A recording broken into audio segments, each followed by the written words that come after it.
All right, hi friends, Hi-Fri here. All right, just a disclaimer.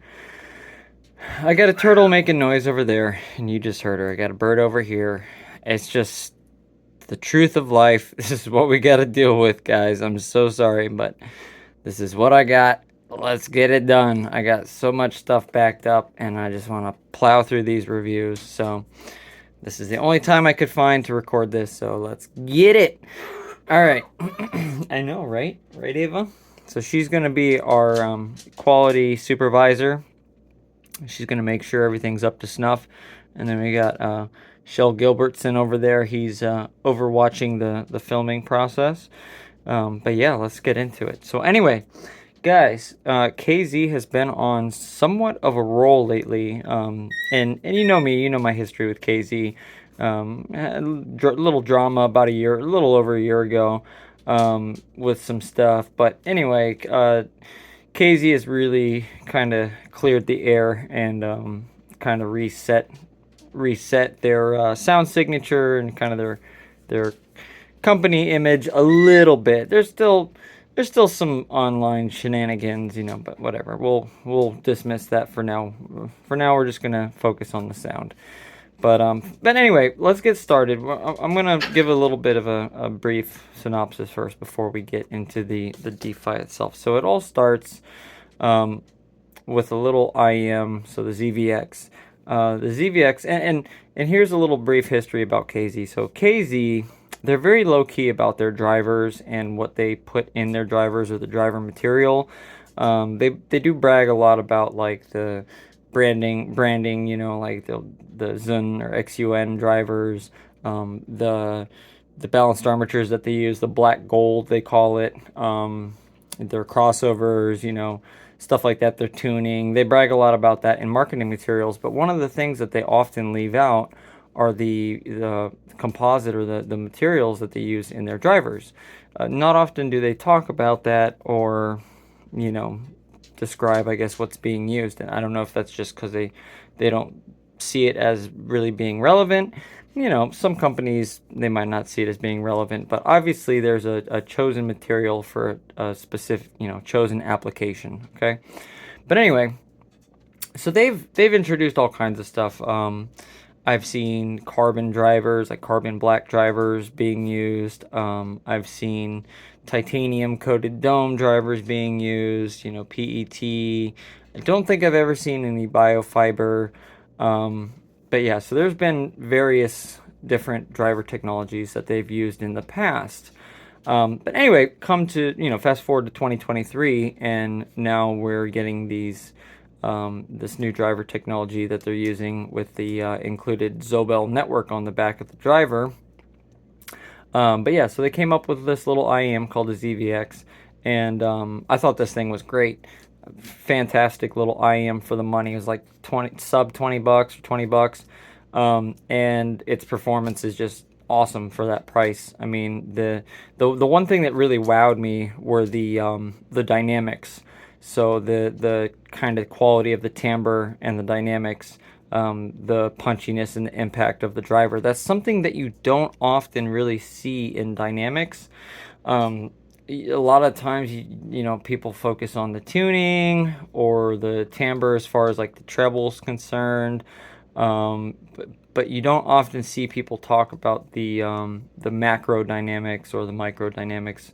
Sometimes they refer to like punch and slam, but that's not something that's often focused on, and I don't think people have really honed in on it.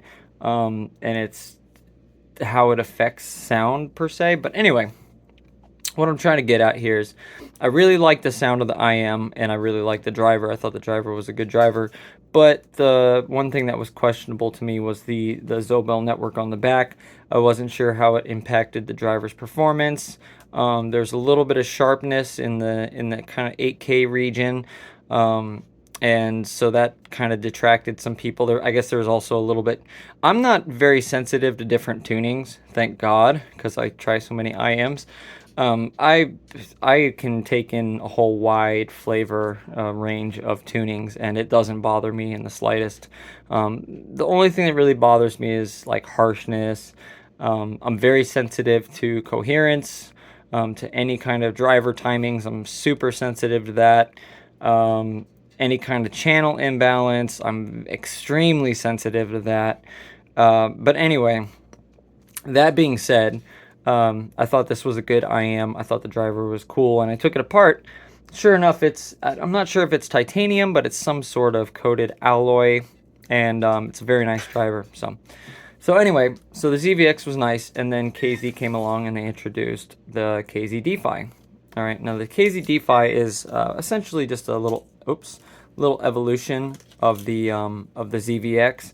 And it's also kind of a cross between the ZVX and their the Joy Audio, what is it, the Joyful, whatever, I don't know, whatever it's called, the Joy Audio Shine, I think it was, yeah.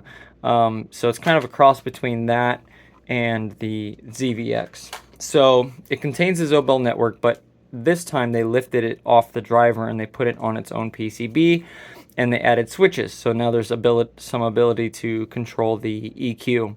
So there's 4 switches in total, bass, mid, treble, and then there's like an impedance switch, which is the fourth one, which kind of adjusts the, I guess, the overall level of the sensitivity of the IM. And that does make a difference with some DAPs, DACs and amps. So I'll kind of get into how I think that affects the sound. I don't really know much science behind it, but for me, and I've noticed the same thing before this IM was even ever created. When it came to making my OnePlus 3s here, I noticed a similar phenomenon when I introduced more resistance on various drivers. It seemed to kind of tighten up the performance of the driver, and across the board, it seemed like it kind of compressed the dynamics and pulled out a little bit more resolution out of the drivers. I'm not exactly sure how to explain it, but anyway, it's something that I noticed, and that same kind of phenomenon happens here in the DeFi. So I'm going to pause real quick, we'll unbox the IM, and then we'll talk a little bit more about it. Alright, so it doesn't have to be mentioned, but the DeFi, like all of KZ's IMs, come in a small little box, nothing flashy, just small packaging. I love this because it's less waste on the environment, it's less cost to KZ. You know, a lot of companies, they go way crazy, and we'll see that in my next video, but they go way crazy with the packaging and you know, all the little marketing materials and stuff, little tchotchkes that they throw in, and it's just, in my opinion, it's all a waste. It's going to sit on a shelf, or it's going to get thrown in the trash, and you know, we're already having enough problems as it is with our environment. We need to take care of it and be good stewards of it. So anyway, so KZ is doing a good job by simplifying the unboxing experience. No frills, no thrills. You get what you get, and the sound speaks for itself. I'm a big proponent of that, so I'm very happy that they're doing that. But anyway, so here are the shells. Very, very reminiscent to another IM, which I just shown. So it's got this like zigzaggy, and I'm sorry for the prints, these are fingerprint magnets, but it's got this zigzaggy kind of split shell approach here. Relatively small nozzle. Also, just a pro tip for anybody who is a KZ fan and their nozzles are clogged or they're getting moisture buildup. The size of the nozzle is 4.3 millimeter. I will try to leave a link in the description for some dampeners that you can get that will not clog up with moisture. Now, they will affect the tuning. The tuning will be different. It'll be a little bit on the brighter side, but they will not clog up with moisture, and that's a big thing. That is something inherent to metal IMs. It's not just KZ, it's all metal IMs. And it just has to do with your locale, you know, where you live, the weather patterns, temperature differences between your body and the outside world. But anyway, so we have these nice metal shells, very high quality, very nice finish. The finish is immaculate. These are like 20 something, 30, almost like $30 for the Switch version. I think it's like $20 for the non-Switch version. I've seen people talk about both. Some people prefer the Switch version, some people prefer the cheaper version. I haven't heard the cheaper version, so I couldn't really tell you the difference. But yeah, All right, so if there was any doubt in your mind before, here's a little bit of proof for you guys. So here's the Joy Audio Shine, and here's the KZ DeFi, and you can see that the similarities are more than glaring. But yeah, so we'll leave it at that. But yeah, so for anybody that wondered, you know, I kind of saw it from a mile away. A lot of people saw it as soon as the marketing materials popped up. But yeah, I'm pretty sure they're one and the same. But yeah, so let's unbox it. So we got the IEMs here. Like I said, very well built, very sturdy, very nice. Cheap little box here. We got some tips. We got a cable. Let's pull these out. Just rip this bag to shreds. All right, so standard cable. It's a decent cable. I actually like KZ's budget cable. It's better than some of the other companies that I've seen. Like we just took a look at the CVJ May, and this cable is infinitely better than that one. The hooks are still a little bit on the plasticky side, but they're definitely way more pliable. They're a little big. I wish they would take these hooks and kind of just trim them down just a little bit, because I don't think you need all that hook. But yeah, it's a much better cable. Still cheap, but it gets the job done. No complaints there. As far as our assortment of tips go, we have two different kinds here. Both are wide bore, and I believe they come with phone tips on the IAMs themselves. I do not remember because it's been a while since I opened the package. But yeah, so you get 6 sets of tips. You get 2 or 3 pairs. I'm sorry, 3 pairs of the big. I call them donut style, but they're like donut style. And then you get 3 pairs of these. These are called TCM tornadoes. I'm sure these are like a knockoff of them, but TCM tornadoes, and then the donut style, and they're both wide bore. All right, now for anybody wondering, the wide bore tips are they help with imaging, and they open up the stage a little bit. Very highly recommended for most dynamic driver IEMs. The only thing is, if you have any kind of sharpness in the treble, or if they're kind of treble heavy IEMs, you might want to switch to a more narrow bore. And you also tend to lose a little bit of bass with the larger diameter ear tips, but the sound stage, in my opinion, the trade-off is worth it, because you get a much nicer sound stage. You get better imaging, and all across the board things just sound a little bit better, a little more clear, a little more open. So anyway, so we got the metal shells here. Let's talk about how they sound. How do they sound? Unfortunately, my computer is being an absolute pain in the ass, and I was graphing all the different variations of the tuning, and it just crashed. It corrupted. Every time I boot it up, it runs for a little bit, and then it restarts and just like shuts down randomly. So anyway, it's not a virus, it's the hardware. It's a long story. But yeah, so I can't provide you guys any graphs, unfortunately, in the video. I'm sorry. But yeah, so it's kind of a more of a neutral-ish, I want to call it a dark tuning. Okay, so like a neutral dark tuning with bright treble. Sometimes when people refer to like IM being bright or dark, they refer to the mids. I think it's more apt to call the treble bright or dark, naturally, instead of the mids. But I don't know, whenever I've had some confusion talking to people, and I'm saying like, yeah, this IM's dark, and then somebody else says, oh, no, that IM's really bright.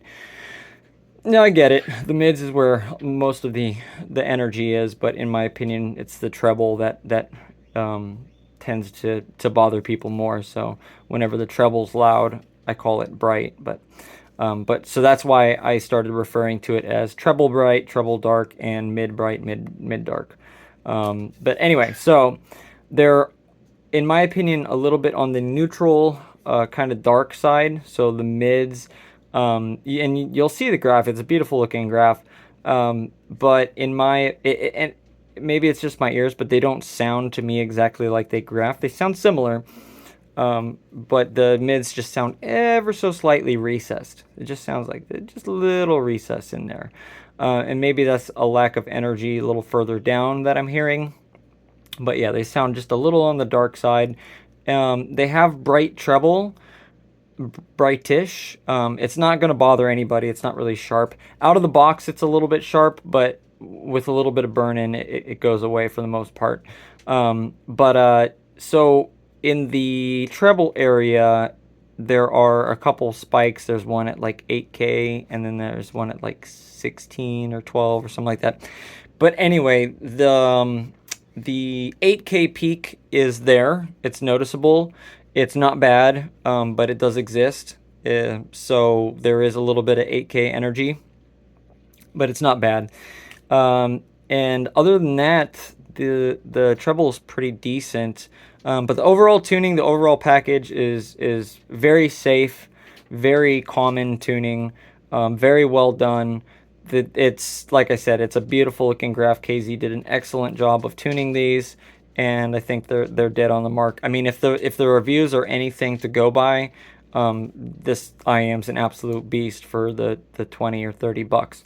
So if you're on the fence about it and you weren't sure whether or not to get a pair, it's, in my opinion, it's a no-brainer. I mean, if you already own a single DD IM in the, let's say, like $50 range and up, I wouldn't bother with these, just because the one you probably have is already the same, if not better, unless you don't like the tuning or it's a weird tuning or whatever.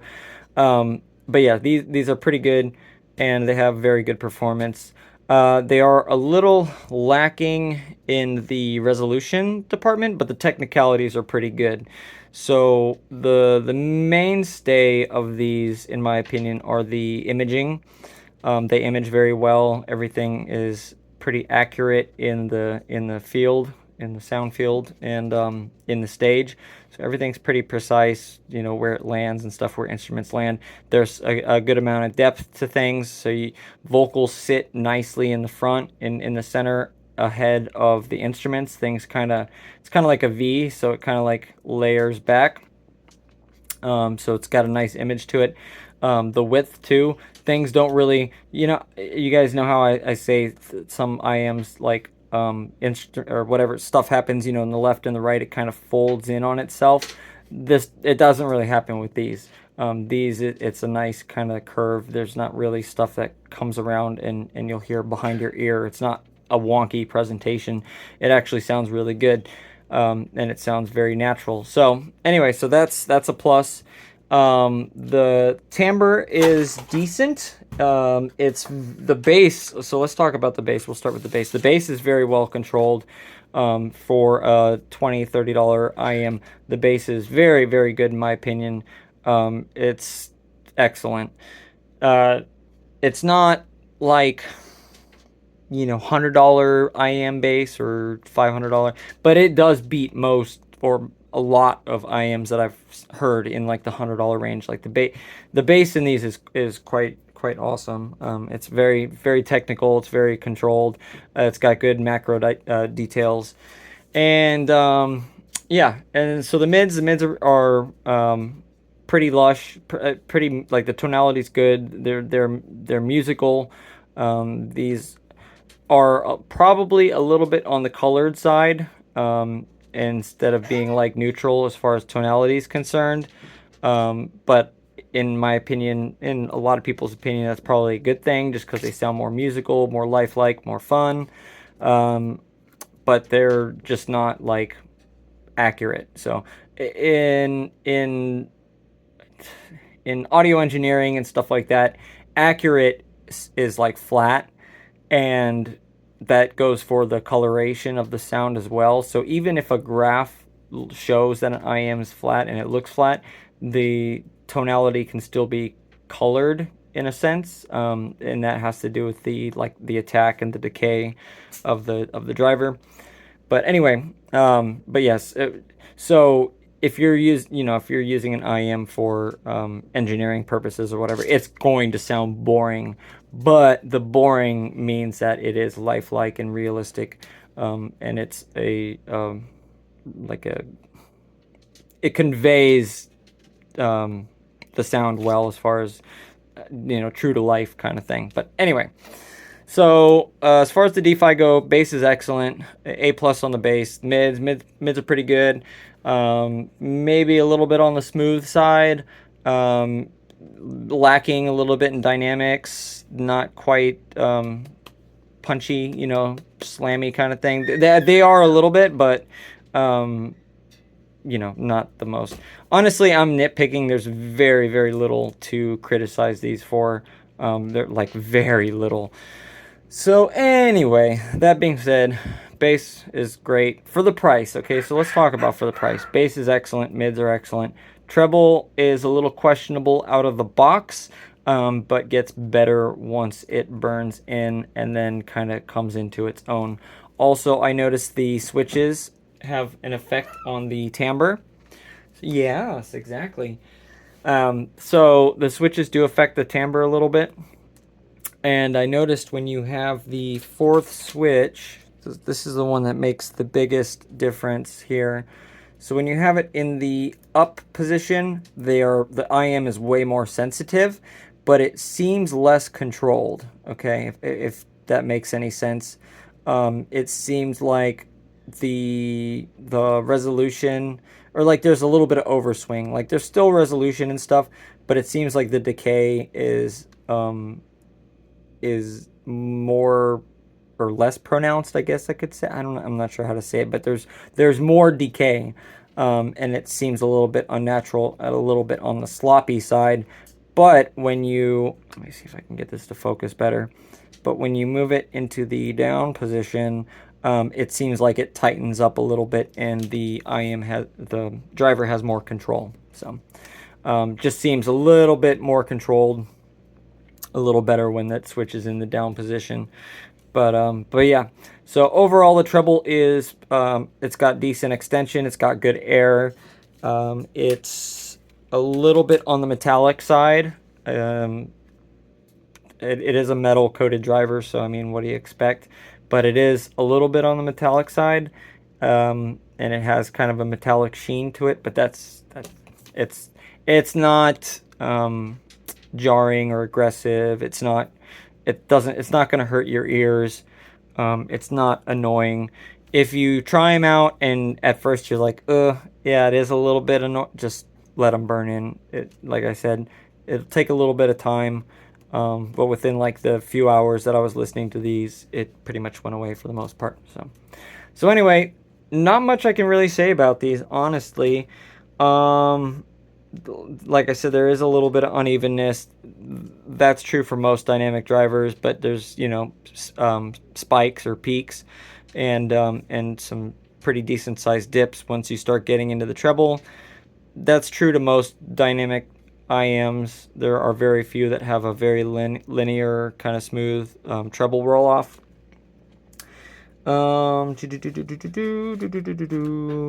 Oh, the vocals, I guess one thing I can add is they're nicely isolated from the rest of whatever's going on. I think I kind of already demonstrate that with the whole layering thing. The 3D is pretty good, so if you're a gamer, you're gaming, you want pinpoint accuracy, knowing where enemies are, this would probably be one of the better options. It's not like mind-blowing, but it's good, and they would definitely be pretty good for gaming. And yeah, that's pretty much it. And then with the fourth switch down, I think they're just a little more resolving, a little more technical, and I think the decay kind of the switch brings it into line, or brings it into control a little bit, and it just sounds a little bit better. So anyway, so that is the KZ DeFi. Very nice option from KZ. They did a very nice job. Now let's tear it apart and check out the guts. All right, so I already pre-tore apart this unit here. Stupid camera. I swear to God, I'm going to get my Xiaomi out. The only problem is I have to, because only one mic works, I have to import the audio into an editor, and it's just a pain to deal with. But I can't stand the focus on this stupid Google Pixel. I did download Gcam, so I'm going to try that. But anyway, I already opened these up. I already took them apart. It is very hard to notice, but there is a little like silicone blob here. It's not, I don't know if it's silicone. It's hard. It's probably resin. But that is what the crossover components are underneath. And I'll try to post a picture in the community tab later, and you guys can see that. See, it just popped into focus. Like, This camera's stupid. But anyway, so nice quality shells. The inside is all, you know, metallized as well. Standard KZ connectors. But yeah, so here's our driver. There's our driver compared to the ZVX driver. Okay, so you can see the dampener looks a little bit on the smaller side, so it looks like they decided to use a smaller dampener. You have the options on the ZVX for the Zobel network. So essentially this is just a circuit where one side goes to one end and then one side goes to the other end, and the resistor and the capacitor just complete the circuit. So they're parallel, or in parallel with the driver, and that is how you complete the Zobel network. And then so we have, you see this like Celastic here. This is where the wires come in from the driver. But yeah, so let's take it out of the shell here. All right. So here is the front. Let's see if I can get this in focus. So there is the front of the driver, and you can see it is like a shiny metallic driver. And here is the ZVX driver. So I'm pretty sure they're one and the same, but we will double check this and kind of make sure they are the same. So bear with me 1 second. I'll try to tear this apart real quick. All right, and yep, it is confirmed, guys. It is the exact same driver as the ZVX. Okay, so if you're a fan of the ZVX, but you didn't like the treble area, and it was just a little too hot for you, the DeFi is a great option, and the tuning switches really work. They don't make that big of a difference. It's kind of hard to explain, but you have to use multiple of them in conjunction with one another. So like 2 switches at a time for there to be really any big difference. When you just flip one switch, the difference is rather small until you get to that 4th switch, and then the difference is huge. But play around with the switches, find the tuning you like. You'll definitely, like I said, you'll hear a difference in quality with that 4th switch. You'll hear the driver kind of tighten up a little bit, and that, I think that has to do with the change of impedance. But yeah, so let's take a little closer look at the driver here. Let's see if I can get this in focus. So yeah, so this is the metallized dome driver. Sorry, I just ripped the wires from it. That's painful. But yeah, it is like, it's kind of hard to explain, but they changed the shape of the dome so it acts more as a button. It's very, come on. I don't know if that's going to focus any better, but it's more like a button. You see how that just indented and didn't come back out? But it is extremely stiff. So there is a it's like a ring around a ring. I don't know how to explain it, but they brought the dome in a little bit, and they kind of flattened out the area in between the dome and the surrounding, kind of like surround ring, or this pleated edge around the circumference. So there's way more stiffness. Like, see how stiff that is? It's incredible. It's very well engineered, very, very nice. But yeah, so that is what gives the driver its characteristics, is that metallized coating on the finish, and how they changed the profile of the dome here. So they changed the profile of the dome, made it a little bit smaller, and so it acts much more like a button per se. The magnet structure is the same magnet. KZ has always used very high quality magnets in their drivers. It's a dual magnet, so you have one in the center here, and then you have another magnet on the outside, so it doubles the amount of flux around the voice coil. And then as far as the inside of the driver goes, so the shell profile is kind of changed a little bit. Okay, so there's like this oval shape in here, or like it almost looks like an eye, like the shape of an eye. And then there's this elevation here for when we get to the dampener. And then they also had to put in these little cutouts on the sides to fit the where are they at? The wings of the driver. All these drivers have these like little wings on the edges, and so they had to kind of remove a little bit of shell material to get that to fit. But yeah, so the shell profile has definitely changed, and if you want to compare, there's a comparison of the ZVX versus the DeFi. So entirely new shell profile, completely different. They removed, there's no more like BA option, but yeah, so that is the new shell profile. I will try different drivers in here because I always like to try new drivers in here. But yeah, guys, that's it. Hope you enjoyed it. I'll catch you in the next one. Peace.